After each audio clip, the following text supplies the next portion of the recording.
बेटा हम लोग बात कर रहे थे ऑक्सीजन डिसोसिएशन कर्व की। आपको बता दें, जो ऑक्सीजन का कंसंट्रेशन होता है या ऑक्सीजन टेंशन होता है, उसे हमेशा हम पार्शियल प्रेशर में रिप्रेजेंट करते हैं। किस में रिप्रेजेंट करते हैं? पार्शियल प्रेशर में। और आपको बताया गया है कि जितना हीमोग्लोबिन ऑक्सीजन से बाइंड हो जाता है उसे हम लोग परसेंट सेचुरेशन ऑफ हीमोग्लोबिन कहते हैं या ऑक्सी हीमोग्लोबिन कहते हैं। ठीक, इनका रिलेशन अगर हम ग्राफिकली रिप्रेजेंट करें तो हमें जो ग्राफ मिलता है, जो कर्व मिलता है, वो मिलता है सिग्मॉयड। कैसा मिलता है? सिग्मॉयड। सिग्मॉयड को हम लोग ऐसे भी लिखते हैं, अगर कभी अल्फ़ाबेट में ऑप्शन आ जाए किस शेप का होता है तो आप बताओ किस शेप का होता है। ठीक, अल्फ़ाबेटिकली इस अल्फ़ाबेट की तरह दिखता है, समझिए। और ये लेटर जो मैं बता रहा हूँ और सिग्मॉयड कर्व बता रहा हूँ, आपकी पूरी बायो में 3 जगह मिलेंगे। एक यहाँ मिला है +1 में ऑक्सीजन डिसोसिएशन कर्व सिग्मॉयड, एक मिलेगा +1 में ही प्लांट ग्रोथ में, जब हम टाइम के साथ ग्रोथ का ग्राफ बनाएंगे वो भी सिग्मॉयड मिलेगा, एक मिलेगा +2 के इकोलॉजी में, जब फिक्स कैरिंग कैपेसिटी वाले एरिया में हम पॉपुलेशन की ग्रोथ बनाएंगे, वो जाके क्या मिलेगी? Logistic curve सिग्मॉयड। 3 जगह सिग्मॉयड कर्व मिलेंगे आपको। ठीक, और आपको मैंने बताया था कि लगभग 25 से 27 के बीच में या 25 पे मान लो आपके जा करके क्या होता है, 50% haemoglobin bind with oxygen, 50% bind with oxygen, समझ गए। अगर हम 75% की बात करें, लगभग P40 पे जाकर के 75 हो जाता है,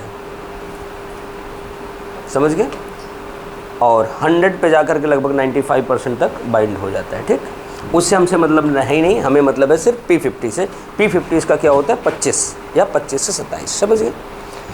अब एक सवाल ये है कि अगर आपकी बॉडी में ऑक्सीजन की रिक्वायरमेंट बढ़ जाए, ऑक्सीजन की रिक्वायरमेंट बढ़ जाए, रिक्वायरमेंट कब बढ़ेगी? जब आप फिजिकल वर्क करोगे, जब आपको फीवर आएगा, इस तरह की जो एक्टिविटीज़ होंगी, उस केस में क्या होगा कि आपकी बॉडी ज़्यादा से ज़्यादा ऑक्सीजन कंज्यूम करना चाहेगी। कंज्यूम करना चाहेगी तो जहाँ पर ऑक्सी हीमोग्लोबिन है वहाँ से ऑक्सीजन को निकाल लिया जाएगा, निकाल लिया जाएगा। जो ऑक्सी हीमोग्लोबिन इस लेवल पे जाके है, यहाँ से निकाल लिए तो ऑक्सी हीमोग्लोबिन का लेवल गिर गया कि नहीं? मान लो आपके बैंक में एक सर्टेन अमाउंट रखा था, अब उसमें से पैसे निकाल लिए तो गिरेगा कि नहीं गिरेगा? गिरेगा। अब उसको कवर करने के लिए आप दोबारा कमाओगे कि नहीं कमाओगे। अब जैसे ऑक्सी हीमोग्लोबिन का लेवल गिरेगा, आप देखना उसके लिए आपकी ब्रीथिंग रेट बढ़ जाएगी। क्या होगी?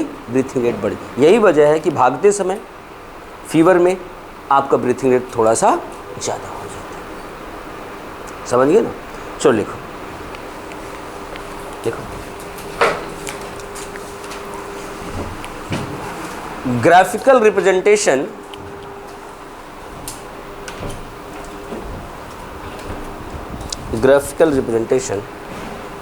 of relation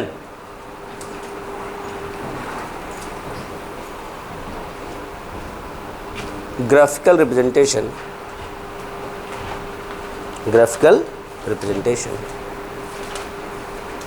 of, कहाँ थे? रिलेशन ऑफ, हाँ, partial pressure of oxygen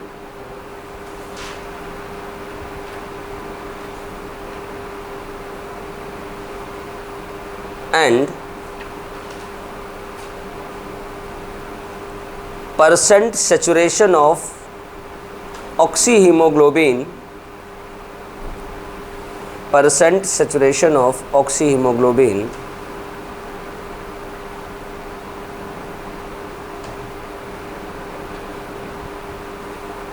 percent saturation of oxyhemoglobin is sigmoid, SIGMOID, sigmoid. Bracket में इसको लिख लेना S से कि अल्फ़ाबेटिकली, हाँ हो गया। इसके आगे शेप भी लगा दो, सिग्मॉयड S शेप। हाँ, इसके आगे शेप तो लगा दो, SHAPE। हाँ ठीक है, सिग्मॉयड और S शेप हो गया, फुल स्टॉप। अब आपको देखना है कब, ये कब होता है ये भी बता दें। एट, उसी पॉइंट में एट, उस फुल स्टॉप भी लगा दिया क्या? मैंने बोला था क्या फुल स्टॉप? नहीं बोल दिया था क्या? नहीं, नहीं बोला था। Eight normal body temperature,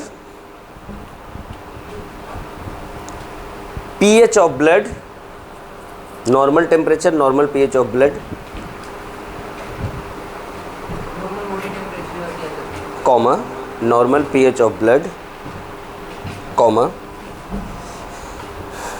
normal concentration of CO2 and H plus. सब कुछ जितना रूटीन होता है उतना ही रहे, बस हो गया। CO2 and H plus, H plus मतलब हाइड्रोजन आयन, हो गया। हाइड्रोजन आयन को हम लोग आगे प्रोटॉन भी कहेंगे, ठीक। चलो अब लाइन चेंज लिखना। लाइन चेंज करके ये लिखना है कि अगर हमारी बॉडी का टेम्परेचर बढ़ जाए, कार्बन डाइऑक्साइड का अमाउंट बढ़ जाए, कार्बन डाइऑक्साइड का अमाउंट बढ़ जाए, कार्बन डाइऑक्साइड का अमाउंट बढ़ेगा तो H प्लस की मात्रा बढ़ेगी और pH वैल्यू गिरेगी। जब H हाइड्रोजन आयन, बेटा अर्हेनियस का लॉ जो है एसिड और बेस का, उन्होंने यही बताया था ना, अगर किसी सॉल्ट को आप घोलते हो या किसी का विलयन बनाते हो तो एक्वस कंडीशन में अगर H प्लस देता है तो क्या है? एसिड है। हाइड्रोजन आयन बढ़ रहा है मतलब एसिडिटी बढ़ रही है। एसिडिटी बढ़ रही है तो आपको पता है कि pH गिरेगा, क्योंकि 7 के जितना नीचे आओ उतनी ज़्यादा एसिडिटी होगी, मतलब एसिडिटी स्ट्रांग होती जा रही है, pH मतलब गिरता जा रहा है। तो क्या होगा? ऑक्सीजन कंज्यूम होगा और graph move toward right side. लिखना अगले पॉइंट में, ड्यूरिंग फीवर और हाई टेम्परेचर, ड्यूरिंग फीवर और हाई टेम्परेचर, ड्यूरिंग फीवर और हाई टेम्परेचर। आज लाइट नहीं है, कहीं भी बैठ जाओ।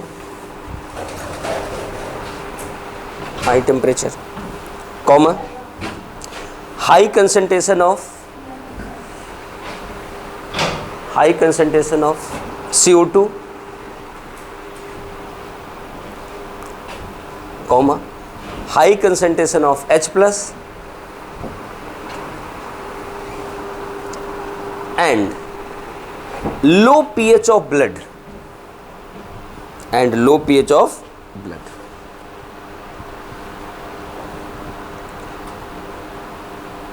Oxygen dissociation curve shift toward, oxygen dissociation curve shift toward right side, right side. Bracket लिखना, राइट साइड ब्रैकेट लिखना।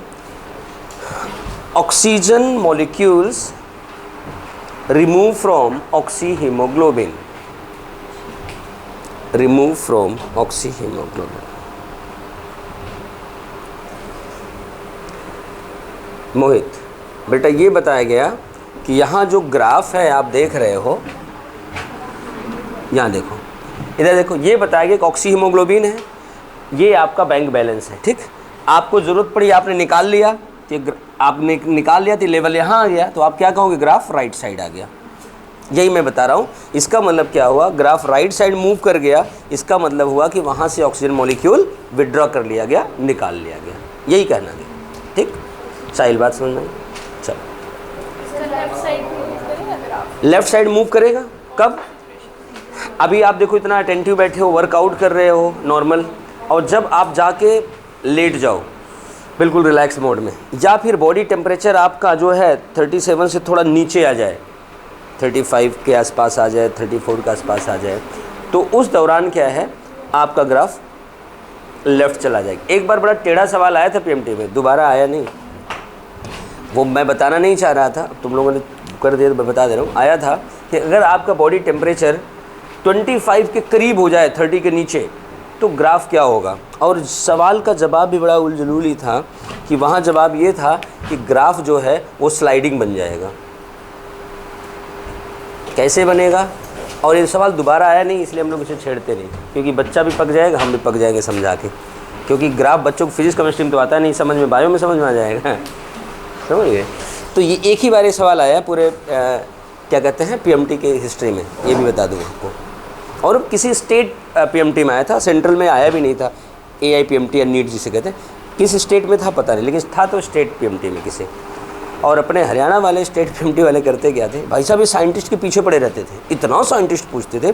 और इनका पैटर्न एग्जाम का पता क्या था, सुबह बायो का पेपर होगा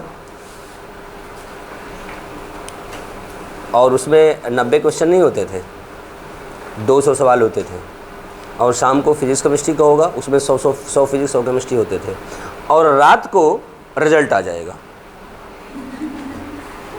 बड़ा फास्ट काम होता था। बेटा बच्चे कितने हैं आज भी अपने हरियाणा में, मुश्किल से 15,000 बच्चे हैं जो पीएमटी में बैठते हैं। आपको ये अजीब लगेगा, 15,000 बच्चा फॉर्म भरता है, उसमें 14,500 बच्चा अपीयर होता है। ज़्यादा पहले वही होता था, अब बेटा 3 घंटे होता था, इस साल से 3.5 घंटे कर दिया गया। चलो पढ़ो, उस पे ना जाओ, टाइम वाइम वाला फंडा अगले साल +2 में पूछना, जब एग्ज़ाम में अपीयर होना हो तब। अभी तो आप वेट करो, अभी आप थोड़ा सा दिल्ली दूर है ना। हाँ चलो, ये हो गया बेटा। हम लोगों ने ऑक्सीजन डिसोसिएशन कर्व देख लिया। अब हमारे पास अगला पॉइंट है transportation of carbon dioxide. Transportation of carbon dioxide. Muskan बेटा हेडिंग बनाओ, ट्रांसपोर्टेशन ऑफ कार्बन डाइऑक्साइड।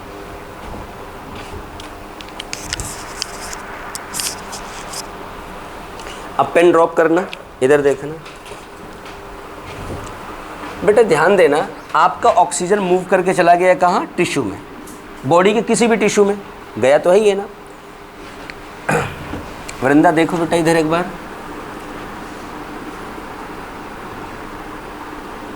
ये टिश्यू है, ठीक। टिश्यू में ऑक्सीजन आया, भोजन को बर्न किया, और यहाँ लार्ज अमाउंट में CO2 निकल रहा है।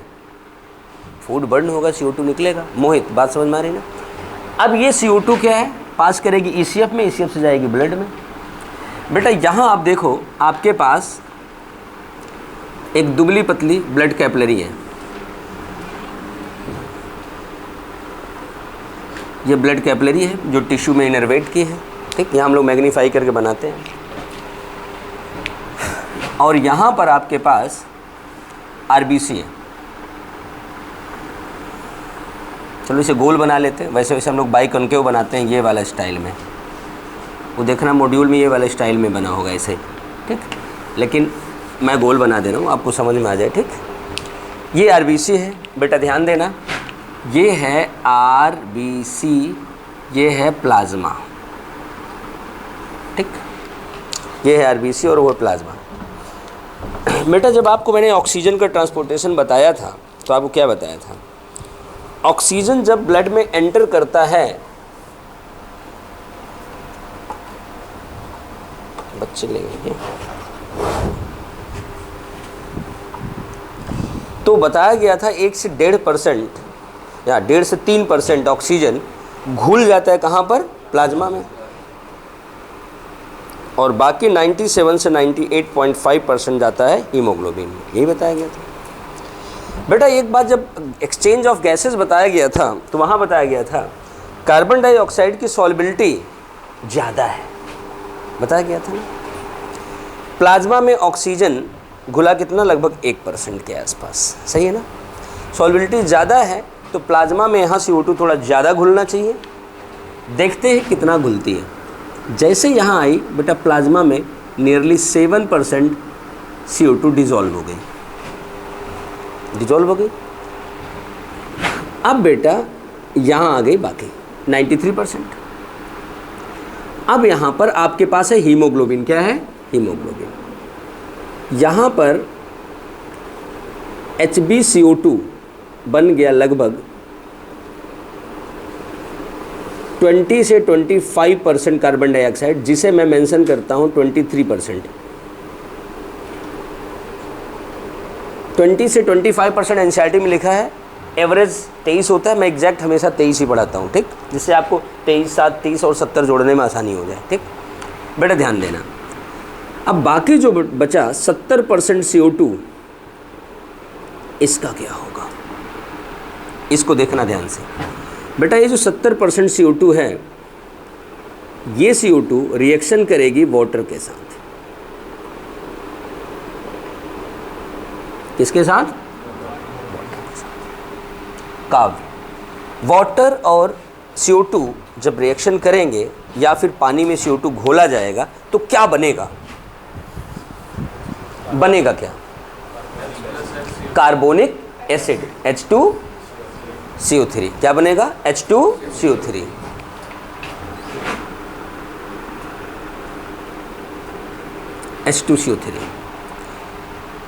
H2CO3 पहले इस रिएक्शन की बात कर लेते हैं, फिर अगले स्टेप की बात करते हैं। आपको बता दें, आप घर में अपने पानी में CO2 को डाल दो और बोतल बंद करके रख दो।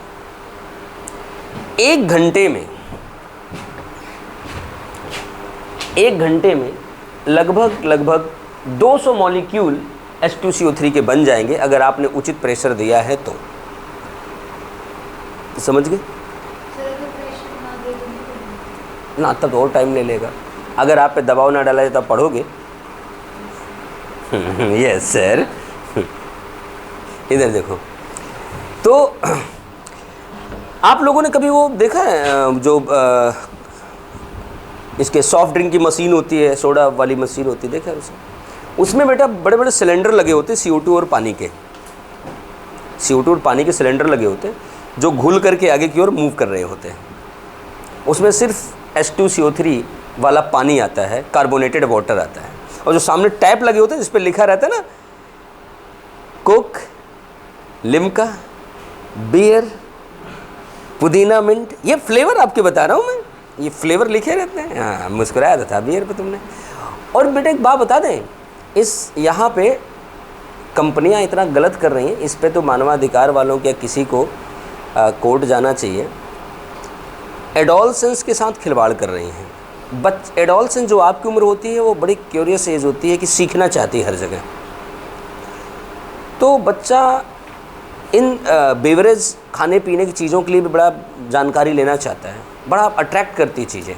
तो अब इन कंपनियों ने क्या किया, मार्केट में किराने की दुकान पे, मैं अभी 2 महीने पहले गया तो वहाँ पर उनके फ्रिज में रखा था फ्रूट बियर, और बच्चे आगे खरीद रहे थे। मैंने उससे पूछा, हम क्या अलाउ हो गया दुकानदार से? कहा नहीं सर, वो ये 0 अल्कोहल है। अब आप देखना, लॉजिक देखना, बच्चा 0 अल्कोहल की फ्रूट बियर क्यों पी रहा है? क्यों? क्योंकि इसको बियर वर्ड अट्रैक्ट कर रहा है। जो बियर वर्ड है ना, वो उसको अट्रैक्ट कर रहा है। मतलब साइकोलॉजी का खेल है, और ऐसे साइकोलॉजी धीरे धीरे बिगड़ जाती है। इस पर गवर्नमेंट को या कोर्ट को एक्शन लेना चाहिए। यहाँ रिस्ट्रिक्शन होना चाहिए, नहीं, इस वर्ड से आपको दूर रहना है। वो वर्ड उनको अट्रैक्ट कर रहा है, क्योंकि वो वाला तो पी नहीं सकते, ठेके वाला मार के भगा देगा। कितने साल के भाग यहाँ से, सही कि नहीं? तो इसलिए ये अपना वो वहाँ वो कर रहे हैं। बेटा ये हमें आपको ध्यान देना चाहिए। तो ये ऐसी प्रॉब्लम होती है। बेटा ध्यान देना, ये जो आगे फ्लेवर लगा होता है ना, ये कुछ नहीं होता, सिर्फ उनके कंटेंट होते हैं, 2-4 बूंद उसमें मिल जाते हैं बस, और उससे आपको स्मेल आ जाती है, फ्लेवर्ड हो जाता है। बाकी कार्बोनेटेड वाटर ही होता है और कुछ भी नहीं होता। और कार्बोनेटेड वाटर आप इतना पीते हो, इतना देखते हो। मैं बताऊं, लोग कहते हैं कोल्ड ड्रिंक बड़ी हार्मफुल है। बात बिल्कुल सही है, बट जब आप अपनी रूटीन से पीते हो तब दिन में 2-2, 4-4 बोतल पी जा रहे हो, आधे लीटर वाले, 4 दोस्त बैठ गए भाई, हर बात में तो कोल्ड ड्रिंक मंगा रहे हो, तो वो गलत है। और दूसरी चीज़, इनका बढ़ावा इसीलिए है क्योंकि ये बड़ी जल्दी आयन वगैरह होते हैं ना, एब्जॉर्ब हो जाते हैं, प्यास बुझ जाती है। बट इनमें जो प्रिजर्वेटिव होते हैं वो नुकसान करते हैं। इनसे आप जितना बचो उतना फ़ायदेमंद है, जितना बच सकते हो कोशिश करो कि बचो, ठीक। अब ये मैंने कहा कि 1 घंटे में 200 मॉलिक्यूल बनेगा। अगर 1 घंटे में 200 मॉलिक्यूल बनेगा बेटा, तो हमारा काम कैसे होगा? फटाक से जाता है, CO2 लेके आ जाता है। एक्चुअल में अगर इस रिएक्शन में हम कैटलिस्ट डाल दें, क्या डाल दें? हमारी बॉडी में कैटलिस्ट क्या होते हैं? एंजाइम्स। एंजाइम्स को कहा जाता है बायो कैटलिस्ट या बायोलॉजिकल कैटलिस्ट। तो यहाँ पर हम एंजाइम डाल दें, अब कौन सा एंजाइम डालेंगे? बिल्कुल सही answer, carbonic anhydrase. Carbonic anhydrase, क्योंकि हम लोग CO2 को हाइड्रेट कर रहे हैं, ठीक। कार्बोनिक एनहाइड्रेज अर्थात Ca यहाँ डाल देंगे। अब कार्बोनिक एनहाइड्रेज के बारे में आपको एक बात बता दें, एक कमाल की चीज़ है, ये रिएक्शन को इतने ज़्यादा गुना बढ़ा देती है, इतने ज़्यादा गुना बढ़ा देती है, आप सोच नहीं सकते। It increases production of H2CO3 nearly 10 million times. कितना हो गया? 1 करोड़ गुना। रिएक्शन रेट हमें 1 करोड़ टाइम्स बढ़ जाता है। सोच लो, 10 मिलियन टाइम्स इस रिएक्शन रेट को बढ़ा दिया जाता है। अब H2CO3 धड़ धड़ धड़ धड़ धड़ धड़ बनना शुरू हो जाता है। इधर देखना आप बेटा, ये रिवर्सिबल प्रोसेस है। अब आगे देख, यही वजह तो है, पीने के बाद जब H2CO3 टूट के वापस CO2 में बनता है तो आपके मुंह से उसका बबल आ जाता है, करते हो ना, बबल आ जाता है CO2 वाला। तो यही है, क्योंकि रिवर्सिबल प्रोसेस है। अब इसको देखना,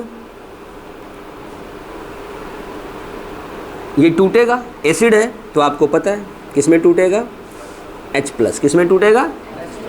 H+ चला जाएगा हीमोग्लोबिन के पास, और साथ में बनेगा HCO3-। क्या बना? HCO3-, जिसे हम कहते हैं बाइकार्बोनेट आयन। कुसुम क्या बोलेंगे? दुखी क्यों हो? तुम यहाँ बैठी हो तभी दुखी है बेचारी, पास बैठा हो। क्या झगड़ा हो गया दोनों का? अच्छा नहीं हुआ, ठीक है रुचिका, बच गई तुम। H2CO3 क्या कहते हैं? Bicarbonate ion. हो गया। अब बेटे बाइकार्बोनेट आयन आएगा बाहर। कहाँ आएगा? बाहर।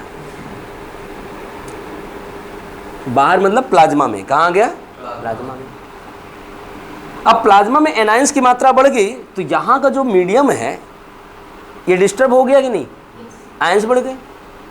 इसको मेंटेन करने के लिए equal number of chloride ion move to RBC। RBC के अंदर equal number of chloride ion चला गया, एनायन की संख्या बराबर हो गई। अब इतना ही आपको पढ़ाया जाता है, लेकिन एक्चुअलिटी क्या है कि यह HCO3 Na+ के साथ जुड़ के सोडियम बाइकार्बोनेट बना लेती है, और ये Cl K+ के साथ जुड़ करके KCl बना लेता है, और दोनों न्यूट्रल हो जाते हैं। सॉल्ट बन गया न्यूट्रल हो गया ना।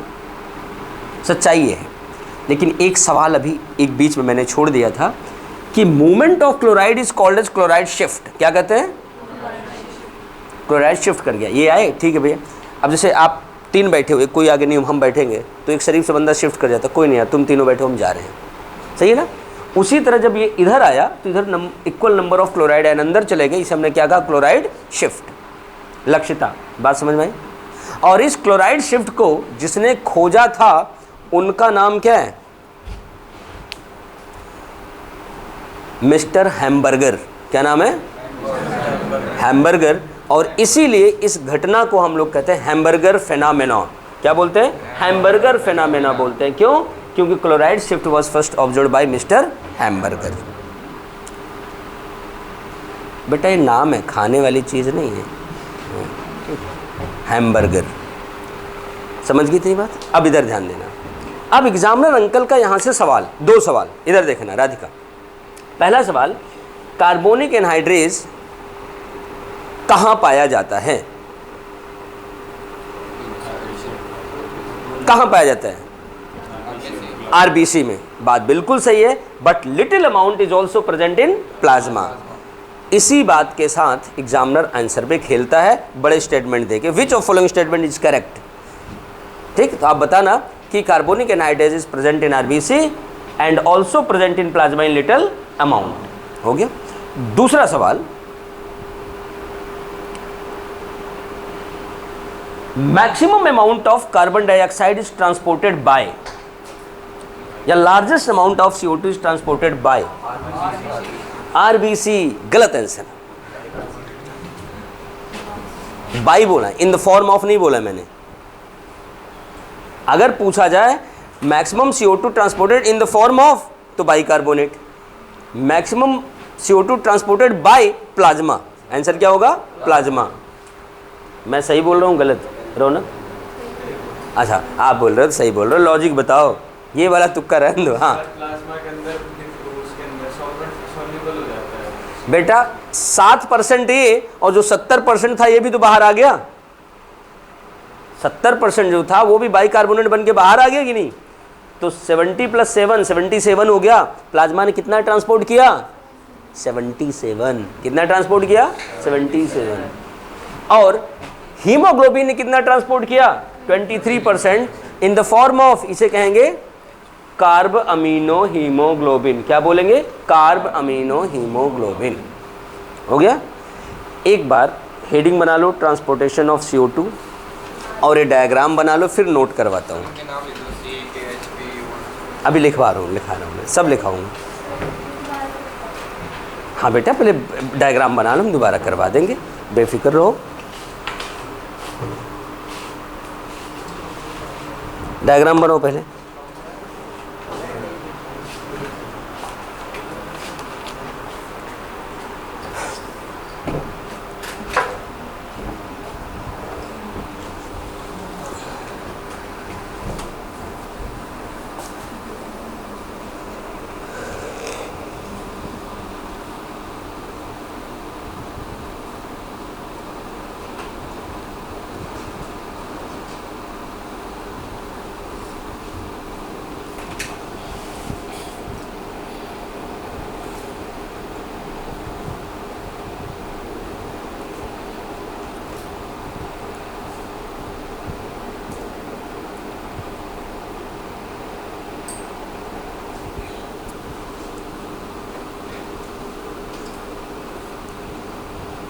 बेटा डायग्राम ऐसा बनाना कि आप पढ़ सको, बिल्कुल छोटा मत बनाना, ठीक?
क्या हो बेटा?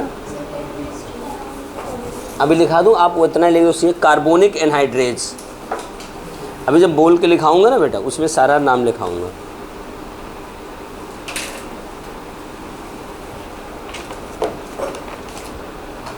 बन गया बेटा? तुम तो बहुत टाइम लगाओगे। सबने बना लिया? काव्य, साहिल, सोलंकी, मोहित, चलो चलो लिखो।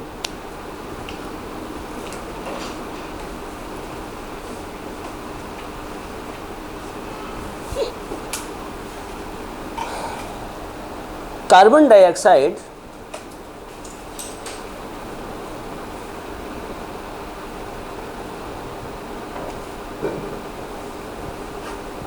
carbon dioxide produces by breakdown of cellular fuel, by breakdown of cellular fuel, breakdown of cellular fuel. हो गया? लिखना carbon dioxide transported via blood, transported via blood from tissue to lungs, from tissue to lungs. लिखना 7% carbon dioxide, carbon dioxide transported by plasma, plasma in dissolved stage, in dissolved stage,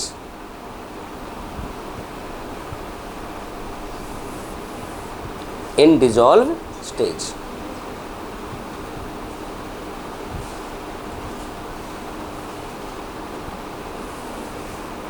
comma 20 to 25% bracket में 23% carbon dioxide transported by haemoglobin in the form of कार्बमिनो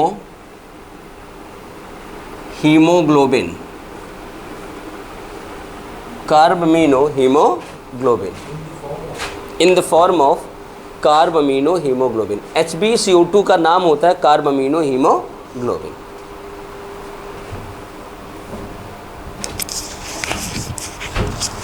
and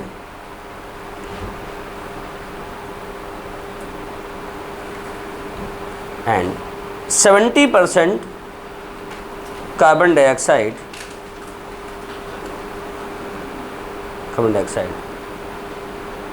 transported in the form of transport in the form of bicarbonate, bicarbonate,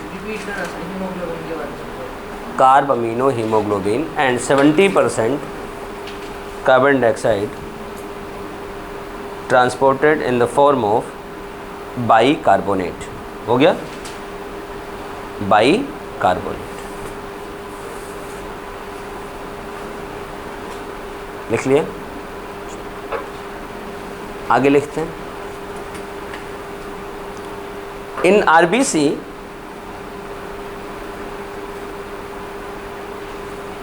70% carbon dioxide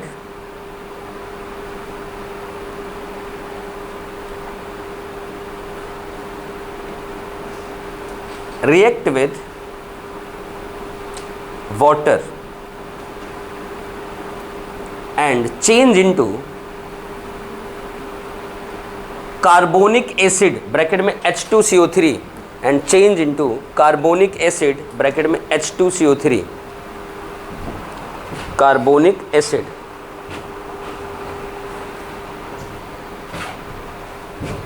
carbonic acid की spelling क्या होती है बेटा?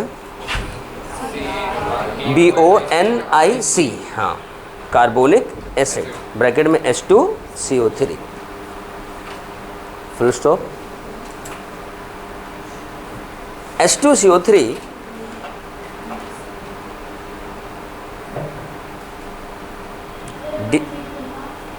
H2CO3 dissociate या dissociate किस में dissociate हो जाएगी? into H plus and HCO3 minus hydrogen ion and bicarbonate ion, H plus hydrogen ion and HCO3 minus bicarbonate ion। हो गया? स्टार पॉइंट बना के लिखना।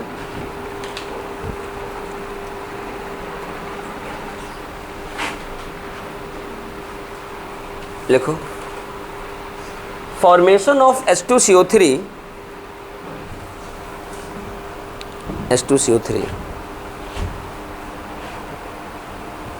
is catalyzed by catalysed bye,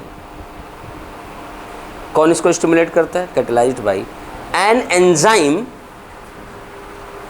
enzyme carbonic anhydrase.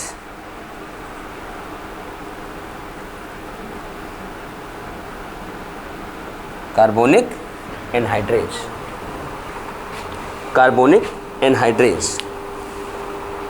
which increases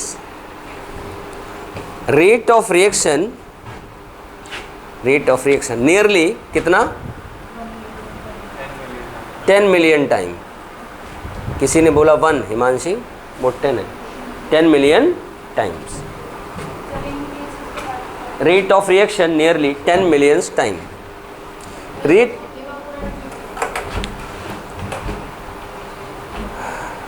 कहाँ से भाई repeat करना है? स्टार पूरा लिखो। Formation of H2CO3 is catalysed by an enzyme carbonic anhydrase which induces rate of reaction या stimulated rate of reaction nearly 10 million times. हो गया? एक स्टार ओ बना के लिखना, एक स्टार ओ बना के लिखना। Carbonic anhydrase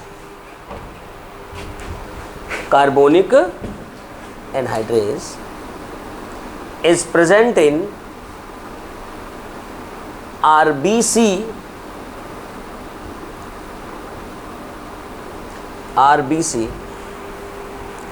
and also present in plasma in little amount,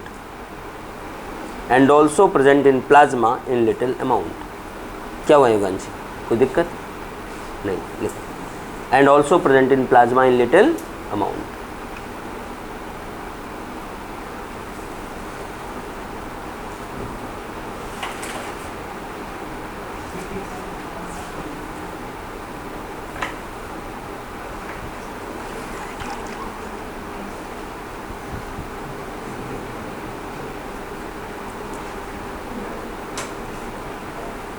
चलो ठीक है,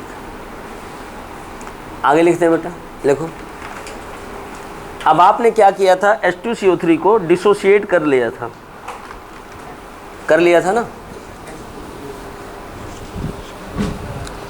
अब ये बेटा जो बाइकार्बोनेट आयन है इसको मूव कराते हैं। लिखना, bicarbonate ions HCO3 minus bicarbonate ion bracket में HCO3 माइनस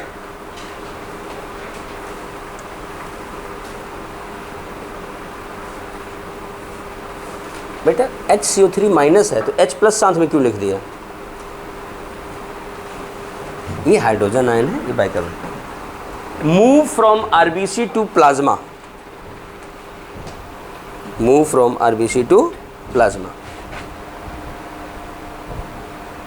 नाउ अब equal number of chloride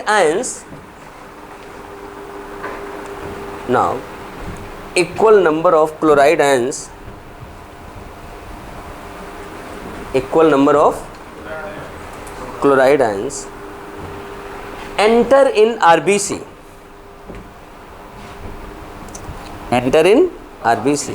that is called as chloride shift,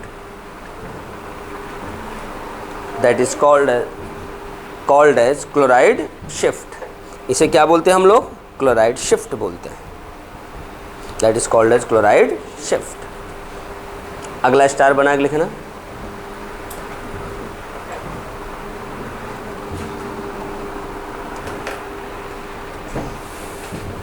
Chloride shift was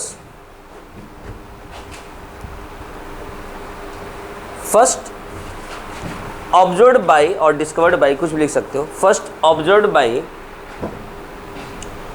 Mr. Hamburger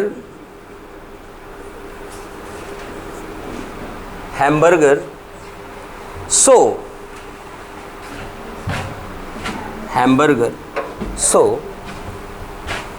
it is also termed as क्या कहेंगे? Hamburger phenomena, मतलब hamburger की घटना। also termed as hamburger phenomenon.